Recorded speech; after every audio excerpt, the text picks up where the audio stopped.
Hello అండి. Welcome to Preethi channel. ఎలా ఉన్నారు? ఈరోజు మనం ఒక సరికొత్తగా మంచి రెసిపీ చూపిస్తానండి. ఆలు బోండా రెసిపీ. చూడండి, ఆలుతో మనం ఈ విధంగా పూర్ణాలు వేసుకోవచ్చు.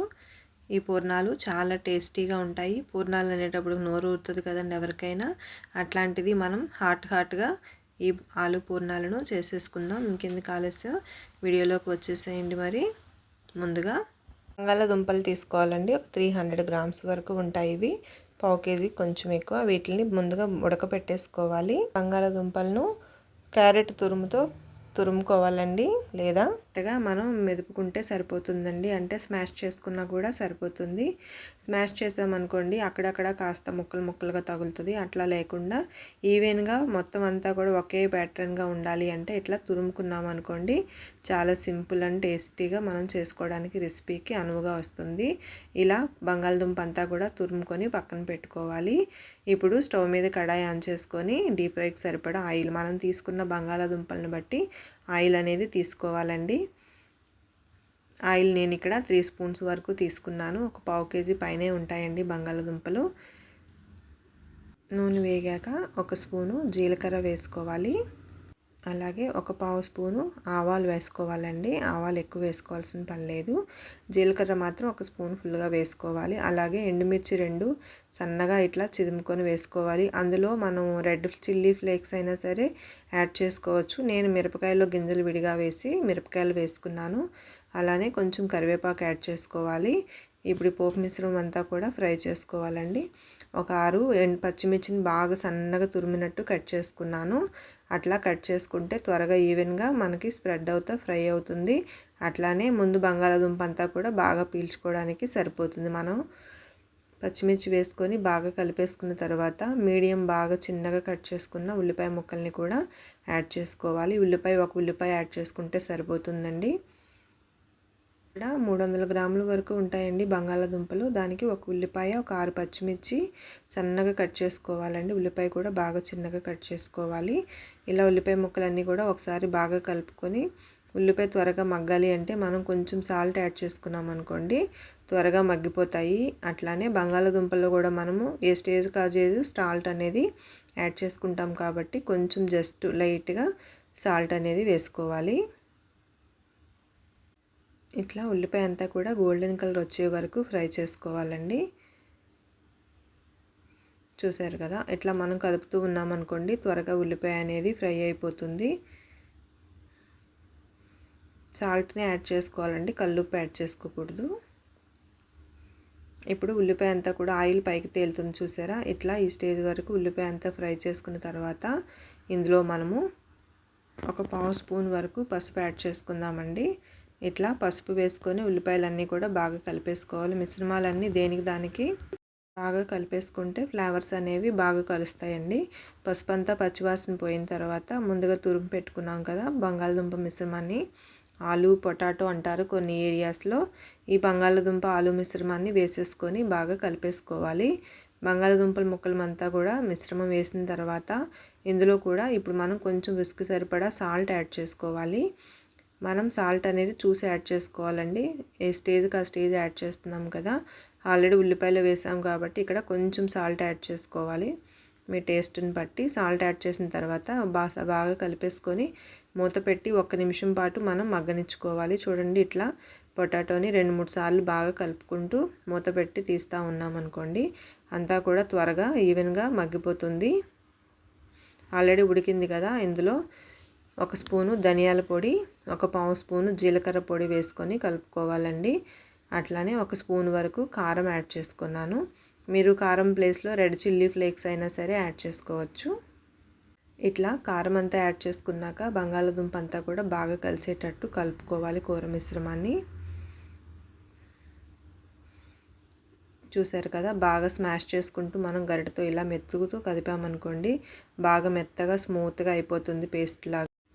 ఇలా మెత్తగా అయిన తర్వాత మూత పెట్టేసుకున్నాం అనుకోండి మొత్తం ఫ్లేవర్స్ అన్నీ బాగా పడతాయి. మూత పెట్టేసి 1-2 నిమిషాల పాటు బంగాళదుంప మిశ్రమాన్ని బాగా మగ్గనిచ్చుకోవాలండి. చూడండి, మంచి ఫ్లేవర్ అయితే నాకు తెలుస్తుంది, బాగా మంచి స్మెల్ వస్తుంది. ఇందులో కొంచెం కొత్తిమీర తురుము యాడ్ చేసుకోవచ్చు. నేనైతే ఇక్కడ కొత్తిమీర లేదని యాడ్ చేయలేదు. మీరు కావాలంటే కాస్త కొత్తిమీర యాడ్ చేసుకుంటే సరిపోతుందండి. చూసారుగా మిశ్రమం అంతా కూడా బాగా ఫ్రై అయింది. మనం నూనె ఎక్కువ వేసుకున్నాం అనుకోండి, నూనె తేలుతుంది తప్ప, అందువల్ల నూనె సరిపడా మాత్రమే యాడ్ చేసుకున్నాను నేను. ఇప్పుడు స్టవ్ ఆఫ్ చేసేసి ఈ పొటాటో మిశ్రమం అంతా కూడా చల్లారి పెట్టుకోవాలి. చూడండి, పళ్ళెంలో మనం పరిచినట్టు వేసుకున్నాం అనుకోండి, త్వరగా చల్లారుతుంది. ఇట్లా ఒక పళ్ళెంలోకి తీసుకొని పలచగా పెట్టుకుంటే మొత్తం అంతా కూడా త్వరగా చల్లారిపోతుంది. ఇప్పుడు ప్యాటర్న్ రెడీ చేసుకుందాం మనం.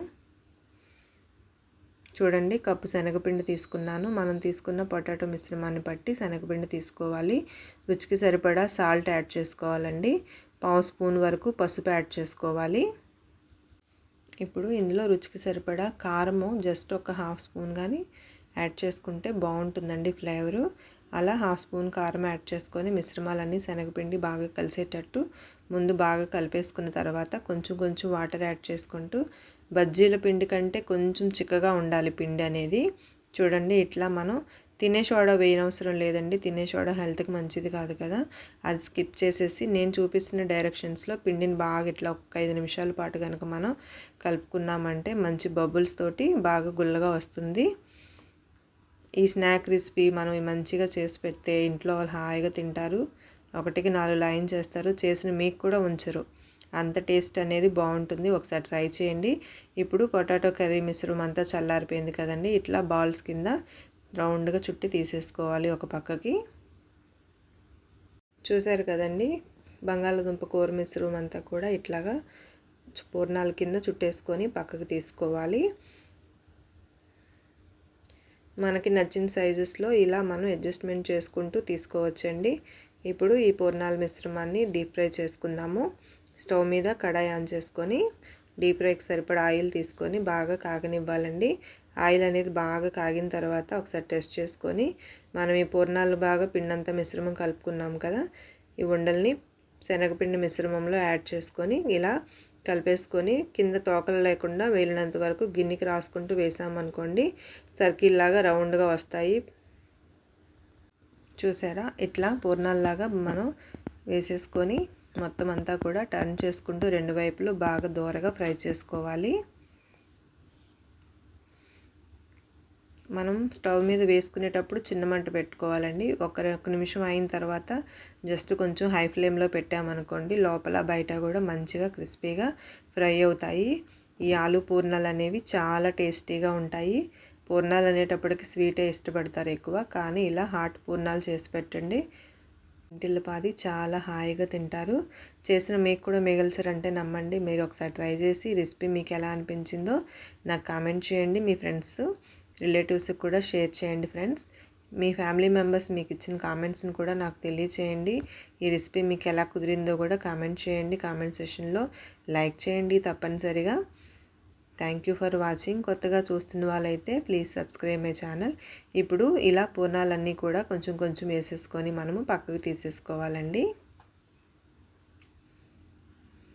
చూసారు కదా పూర్ణాలు ఎంత బాగా వచ్చినాయో. ఆలు పూర్ణాలు అంటే అస్సలు నమ్మరు. అది ఓపెన్ చేసి తినే వరకు కూడా తినే వాళ్ళకి తెలియదు. సర్ప్రైజ్గా ఇలా ఒకసారి ఈ రెసిపీ అనేది ట్రై చేసి మీ వాళ్ళకి తినిపించండి. ఏమంటారు మరి? మరికొత్త రెసిపీతో మళ్ళీ మీ ముందుకు వస్తాను. Thank you for watching. Thank you for your support. చూసారు కదండి ఆలు పూర్ణాలు ఎంత కలర్ఫుల్గా కూడా ఉన్నాయో. ఇట్లా వేసేసుకున్నాక మనం చేసిన వంటకం ఇలా కలర్ఫుల్గా సెట్ చేసుకుంటే డెకరేషన్ అనేది చూడంగానే తినేయాలి అని మనకు అనిపించాలి కదండి. అందుకని కాస్త డెకరేషన్ చేశాను నేను. మీరు మీ స్టైల్లో డెకరేషన్ చేస్తే హాయిగా తింటారు. హాట్ కాబట్టి నేను 2 పచ్చిమిర్చి కూడా ఇలా సన్నగా కట్ చేసుకొని బాగా ఫ్రై చేశానండి. సాసు చట్నీలతో పని లేకుండా ఇలా పచ్చిమిర్చి నంచుకుంటూ ఈ పూర్ణాలు తింటే చాలా హాయిగా ఉంటుంది. ఎందుకంటే ఆలస్యం, మీరు ట్రై చేసి నాకు కామెంట్ చేసేయండి మరి. Thank you for watching. Thank you.